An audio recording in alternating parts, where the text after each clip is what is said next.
So one thing I'm eager to test is this Lucas LA12 ignition coil that was fitted standard to, I suppose, a lot of cars and trucks and all of that, petrol engines, but also to a massive Ferguson 35 Petrol TVO. I think I can't find a workshop manual on the Ferguson 35 gold belly, but this definitely seemed to be fitted to the Massey 35, the red one, and of course the date then being the 4th of 1960 would tie in with that. So take out the acorn. I'm just going to give the secondary coil a bit of a clean. So I use these little heads. They're fairly soft. They're not going to go damaged or anything. Clean up these as well a little bit there just to get a connection on them. And on this coil you have SW for switch and you have CB for contact breaker. So strange enough, the wire will be coming there to the distributor rather than the close one, but I think that's for positive earth. So I actually would probably be taking the connection from here if it's working. So I'm excited to see Fechen double shea gubber.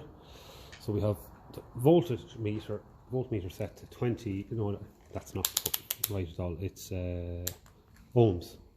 So we should see about 3 across here if it's working. Oh, it looks like it's working. It's coming down. Sorry, now.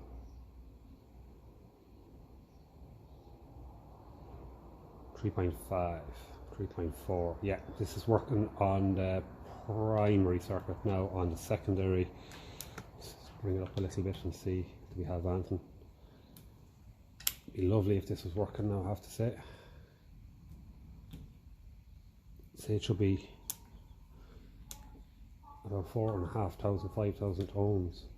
Oh yeah, we have a working, fantastic. We have a working 12 volt coil.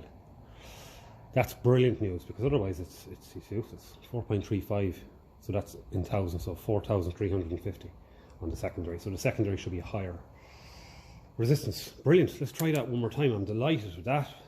Goes to show the quality of these old coils, considering that 6 volt one was working.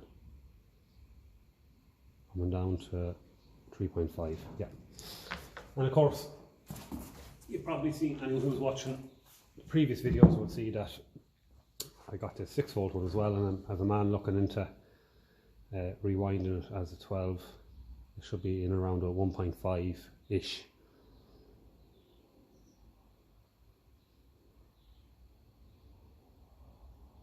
Yeah, so it's sitting at 1.7. Do the same test for the secondary coil. Take out the acorn. Let's a quick look in there. I'm going to give that a quick polish up as well. These really are a great tool.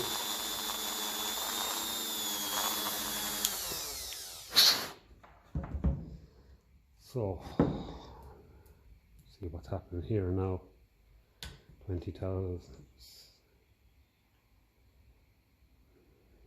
Yeah, so look, that looks like it's working as well. 4,730. Jesus, really did clean it up. It was really dirty in there. My God. A great tool.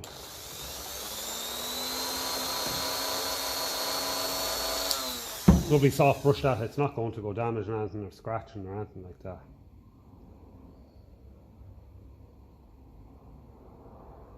So anything above, we're around about 1.5, so a little bit more resistance than this. Resistance does build up over years.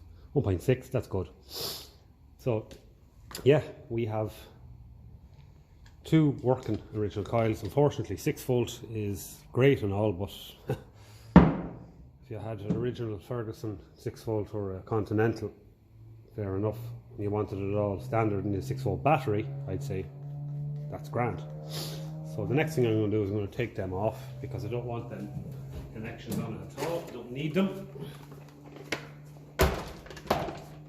So 8mm usually does it, or metrics, I think it's 11:30 seconds, if I'm not mistaken. I am mistaken. The bigger one. What size is that? 5/16. Yeah, it's a little bit bigger. And that is 11:30 seconds. That's the one we wanted. Yeah. 11/32, yeah. It's not a very common size at all on the tractor, apart from these little electrical connections. 8mm for, and going by metric, I think usually does the same job. So all we'll want is the nut and the washer off this. So let it clean up.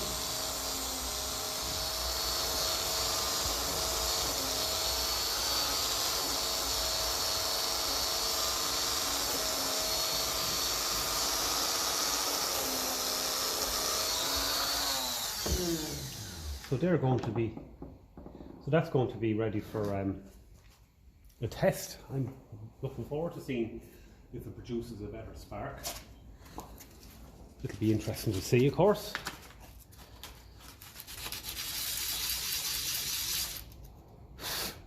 Polish up the little I love these brass nuts, they're lovely.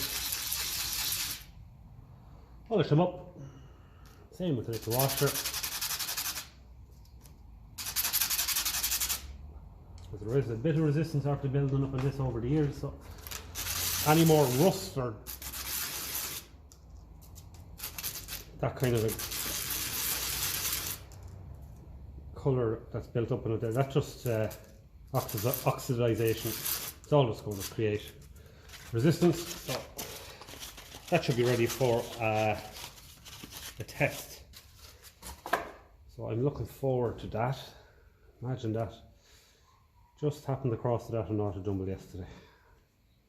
I had the workshop manual for a Massey Ferguson 35 petrol kerosene TVO on my phone, and I looked it up and it said LA12 is the one for that.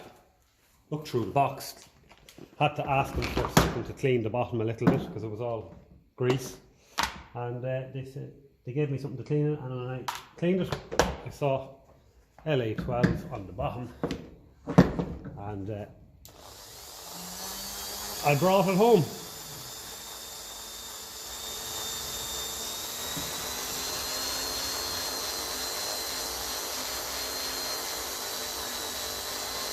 So I think if we could get this working for now, it's a lot nicer than a shiny coil, because new coil, because you know this has a bit of patina on it, and has a bit of patina on it, and it'll suit the rest of the tractor. So there's your part number 451110, is it?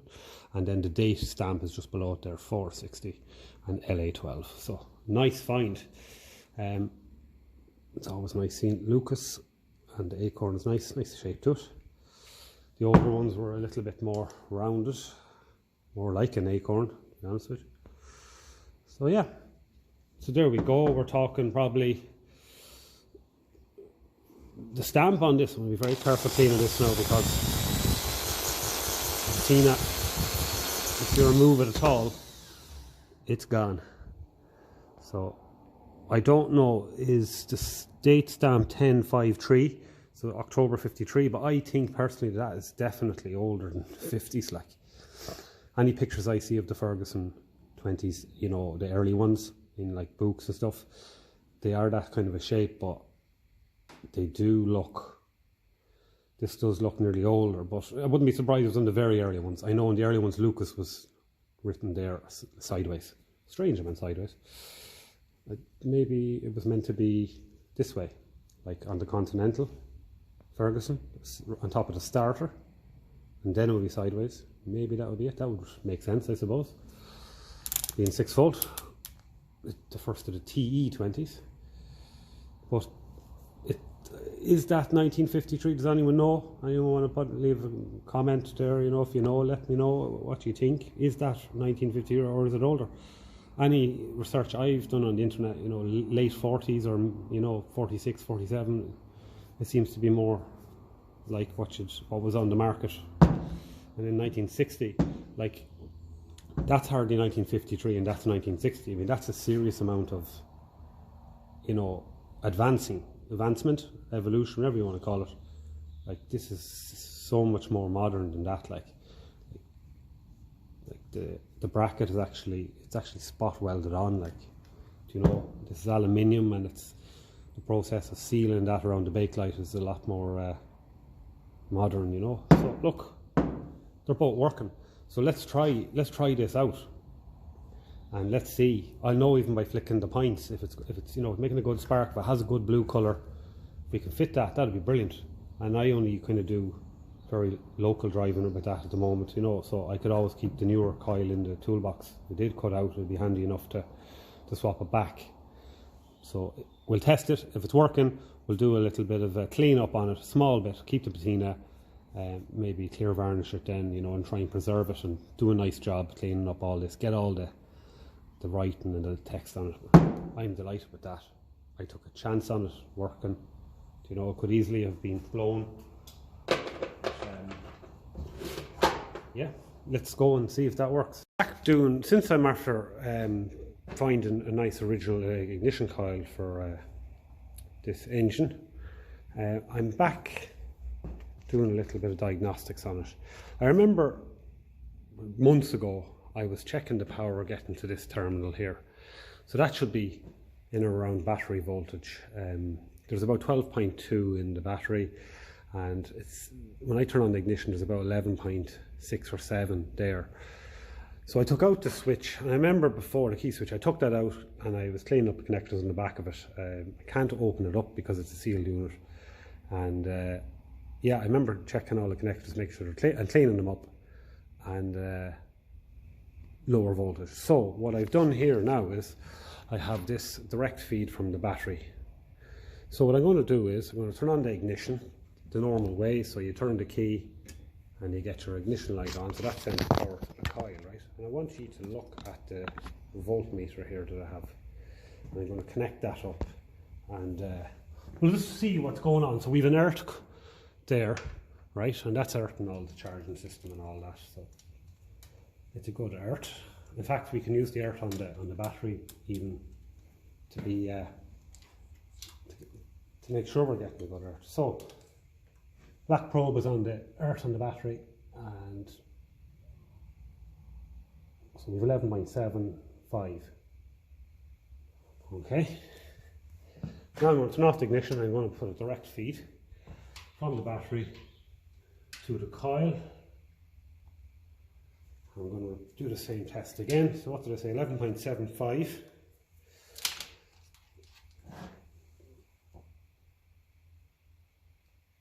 And now we have 12.1, 12.2, give or take.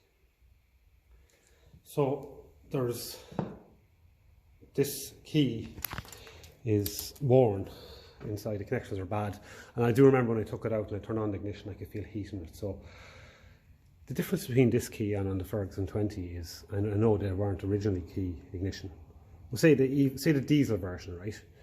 When you turn on there was no ignition on them because it's all in here, but this engine needs an ignition to send power to the points. A diesel doesn't. So a diesel is basically just turn the key when the engine starts, it springs back off to zero. So in other words, there's always electricity, always power flowing through that when the engine's running to the coil and to the points. So I suppose it does wear over time. So that's something I'm going to have to replace. But for now, at least, I know that having a direct feed is going to make, it's going to produce a better spark, isn't it, really, when you think of it? So yeah, that's just what I wanted to test, because I am in the process of swapping over that coil to the original LA12 that I managed to buy at an auto jumble there a couple of days ago. So just something I wanted to check out and see. Thought it was interesting. So those key switches can just get worn out, basically. It's always worth testing that your distributor is earthed. So first I'm just going to check quickly what's in the battery. We'll see what's in the battery. 1220, okay. So now we're going to check, just make sure that the distributor is grounded right, because it has to ground through the engine. So it's positive there in the battery. And we're going to go right to the points plate here. So we see 12.20. Yeah, we do. So our distributor is definitely earthing right. Just our key switch is just getting a little bit worn out. So I sprayed in a bit of that stuff already a few times. It doesn't seem to make a difference. So we'll have to get a new one of them. Pity, because I like the old period stuff, but I will get a proper Lucas one anyway. so at least it'll be all Lucas. So that in mind, that is an issue, small issue as it is, but still we're only losing a quarter of a volt, but we only have 12 of them there anyway. So spark, you know, the quality of the spark is going to depend on the amount of voltage. So yeah, we've identified a small problem, but I can tell you this much: it's a problem that's definitely not going to get any better with time, and the longer that is left on, I'm fairly certain that the less power it's going to flow through it. I think it's okay when you turn it on at first, but over time it definitely is probably letting less through it. So that could be an issue when she gets warm, and that's what I've noticed with this. When it gets warm, it gets a little bit lumpy every now and again. So yeah, that has to go. So for now, to try and troubleshoot it properly, we have our direct feed coming from the battery, the positive cables. This is negative. I've wired this negative earth. So what I might do now is swap the coil and for the original one, and see what sort of spark that produces by flicking the points. This is the coil wired in, okay, and I haven't put on my extra jumper lead here, but sure, I may as well, and sure, we'll just check the, that'll just give us a little bit more bang for our buck, right? Now, as usual, I don't think you end up seeing sparks great on this video, but I tell you one thing, that sounds 10 times better than any spark I've ever heard out of this tractor. But what I do see is, if you look up here where that connection is there, it's earth in there. I don't know if that's right or wrong. Probably no harm. I presume that's what the condenser should do, really. What do you think of it? Let's turn off the ignition to avoid getting blasted. That's a bit too loose anyway.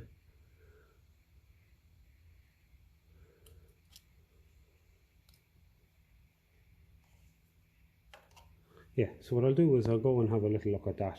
I was having problems with that bracket, alright, trying to clear everything and trying to clear the shaft and trying to clear the dust cover as well. So I'll take a quick look and come back. But at least it sounds like we have brilliant spark. I'm going to try for a quick start with this old coil connected in. So we'll put our jumper cable on as well, jumper wire, to make sure it's getting the full whack. This hasn't been started in about 10 days because I've been using the 20 diesel for all the stonework, and I'm only going to give it a quick start because I still have to go and get more stone in the 20 diesel, so we'll see what happens.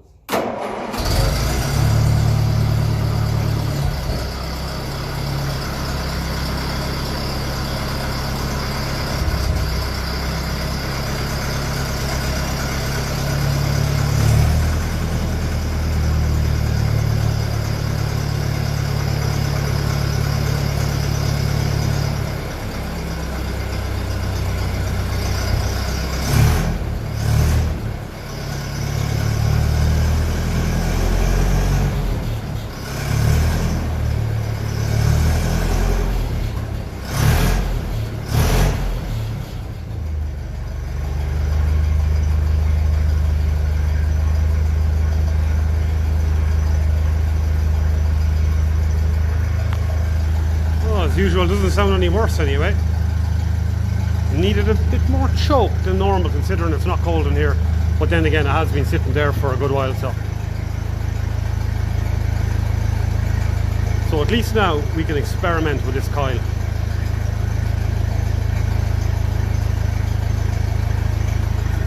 So that's all I'm going to do now. I'm going to leave it there for this evening.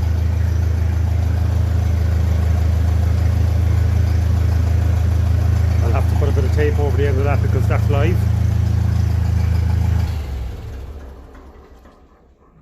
Yeah, I'll just keep that off out of the way there for a second until I get a bit of tape over it, because oh my luck, it'll flick against something on the bloody course. It's been an absolute pig. Anyway, I'll go and tape that up, and yeah, I'm happy enough with that. We'll do a bit more messing around with that coil.